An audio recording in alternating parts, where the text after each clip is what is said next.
It is Wednesday, my dudes.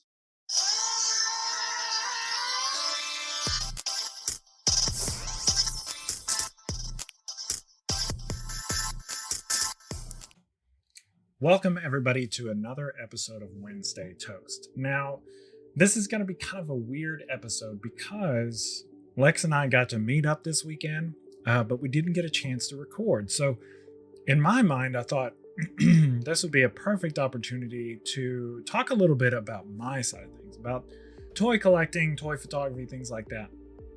And I kind of thought it would be funny to call this the Wednesday Toast Collector Support Group.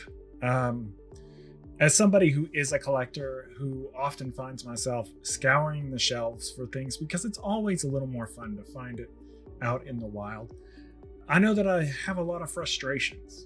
There's a lot of frustrations that come with collecting in general, whether it's collecting comic books or collecting action figures. So yeah, the topic of today, something that as we're on the eve of another Target Haulathon, I thought it would be a great opportunity to talk about the frustration of vendor exclusive items.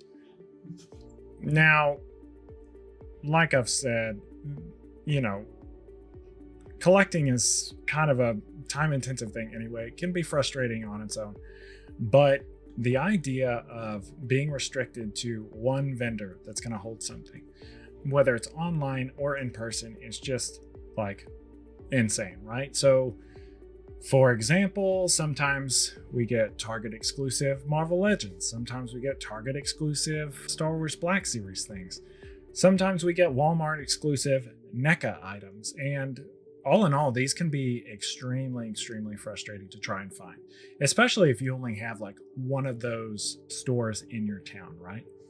So yeah, that's kind of the idea, right? So we see this a lot, especially with Target and Walmart.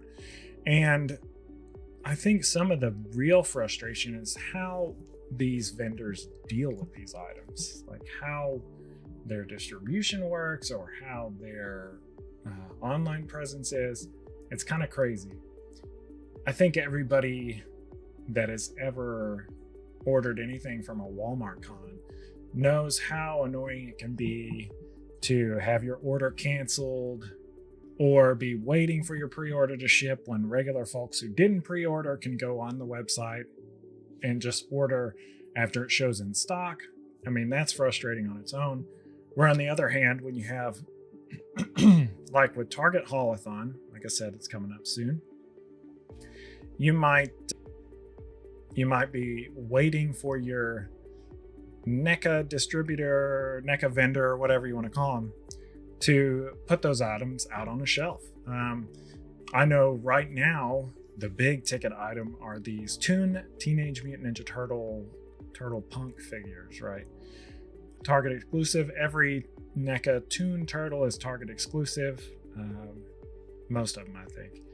And it's always hard to get up there because their distribution system sucks. Some people have already found these things on the shelves when the Haulathon's not supposed to start until the beginning of April. Some people, like myself, go to Target every day looking for these things, looking for these punk turtles on the shelves because they're only going to get two and some asshole scalper is going to get there first. But I've gone up to mine bothering the people at Target. I really hate bothering those employees because they're not the ones that stock those items, and just seeing if they even have them in the back. And I hate being that you got it in the back. I hate being that guy, but sometimes you got to do it. It's very unfortunate because much like other items that I've tried to buy in the past, they're going to put them online and they're probably going to sell out in a matter of seconds. Anyone who has ordered or tried to order the Toon accessory set knows that horror story. I'm pretty sure those sold out in about 3 seconds. It was a very frustrating time. And the distribution was even worse. There was like one per store if they got them. So it's a whole thing. So why does this keep happening? Why are these items vendor exclusives? Why does this continue to happen? And of course, it all comes down to money, right? Vendors are pay for that exclusivity, but it really, I don't know who it benefits other than the not the consumer, obviously, but the actual store for allowing that, and then the manufacturer. One of the other kind of strange thing about this is like when they're special like this, sometimes it ups the aftermarket price. So, it's like, who's really benefiting from that other than the scalper?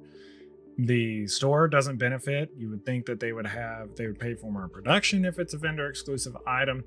The manufacturer doesn't benefit from it other than building buzz. I will say in the past, when it comes to vendors like NECA, I'll come back to that tune accessory kit, which had the 4 baby turtles in it and a few other items that could go with the NECA tune turtles. They eventually did have a pre-order that they put online, which I was grateful for. I wasn't going to pay aftermarket prices for these baby turtles, and I was grateful for the opportunity to buy it direct from NECA, even though it took several months to get those things in hand.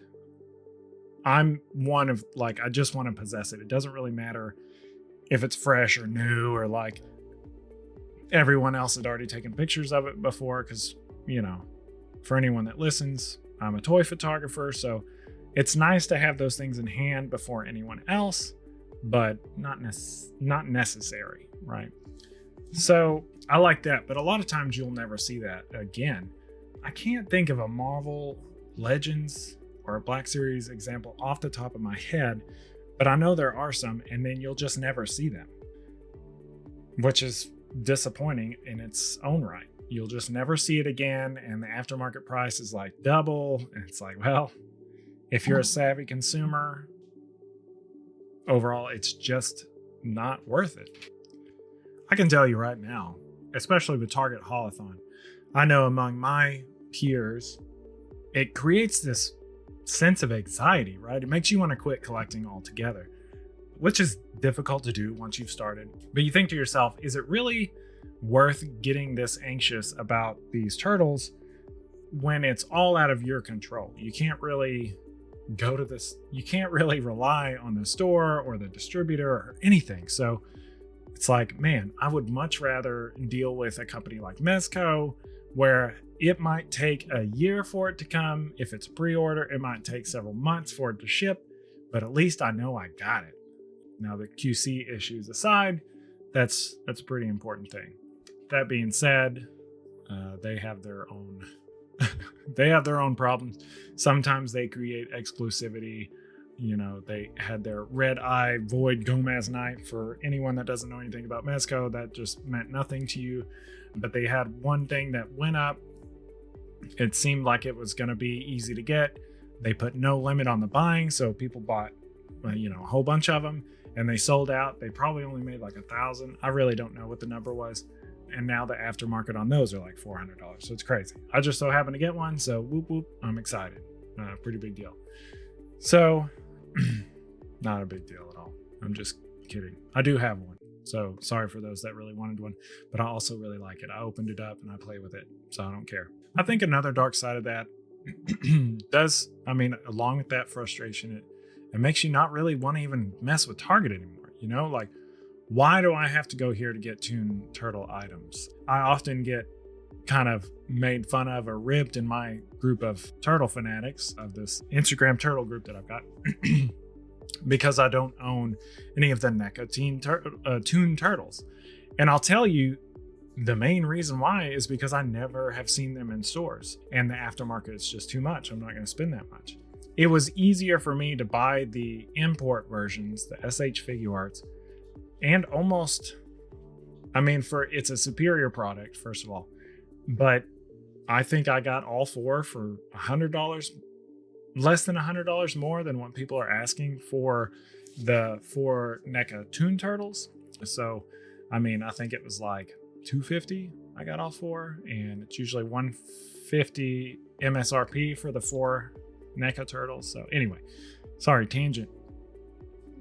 Point is, I've just never seen them in store, and that's a bummer because they put out several sets. So it makes you not really want to go to Target anymore. And Walmart's its own animal. They're never going to have it on the shelf. And then they just might one day. I know when the Lizard, they put out the retro carded Spider-Man Lizard, a reproduction. Well, I guess it wasn't a repro. But anyway, when they put that out, couldn't find it in store, couldn't find the retro carded, cell shaded animated Spider-Man, couldn't find any of that. And then I had a friend that was like, hey, I went to the store. They had one of the Spider-Man on the shelf randomly. It is something that it came out 2 months earlier. So, it just makes you not want to go to those stores.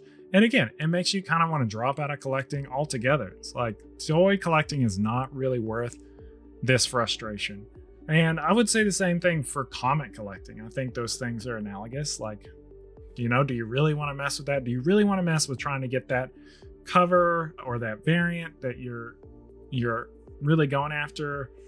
Or do you expect it to be scalped when you get there? I mean, it's like, why am I doing this to myself? I'm going to read it digitally and enjoy the story, and they can go fuck themselves. And that. So I know I've kind of gone on a rant, but I'm curious what you people think. What kind of frustrations have y'all seen with just vendor exclusivity, or even in your town? Even in your town, are you having trouble finding those items that you really want? Are your Walmarts and Targets getting stocked? I know some of my friends drive 45 minutes to their closest Target, and I know some are kind of like me where it's only 10 minutes away. So, do you find it difficult to try to get to those places? And then when you get there, you're disappointed because they're not stocked. And then they say they have them in the back, and then they don't have them in the back, or, it's just a whole thing. So yeah, let me know what you think. I might make this an ongoing series that we can kind of plug in here and there. I've got an idea for another episode at least. But yeah, let me know what you think. Let me hear your stories of frustration when it comes to vendor exclusivity. And, I'd love to hear the same stories from those that are collecting comic books. Tell me about that. I know that y'all have to deal with the similar thing. So, or you could be like Lex, do those pack issues, then you don't have to worry about it. You know what I'm saying? Collect old stuff. Anyway, I'm circling the drain. I know this is a super, super short episode, but we didn't have time to record, and I'm tired, and I don't want to talk anymore. You can tell even now that I'm losing my voice. I hope you enjoyed. Leave us a rating on Apple Podcast or whatever you listen on. Ask questions. We're always ready for that. You can ask those on Twitter or X or whatever at Wednesday Poll. I know that Lex interacts a lot on there. You can talk to me too. I'm Sime on Toast, Sime_on_toast on X, on Instagram especially, and on TikTok, as long as that survives. So yeah, ask questions, tell us your horror stories, and we're circling the drain. We'll see you next week. Lex in tow to talk about comic related stuff, because that's what this comic book podcast is about comic books, not toys. But we're going to talk about toys today. All right. Thanks for everything, and thanks for listening.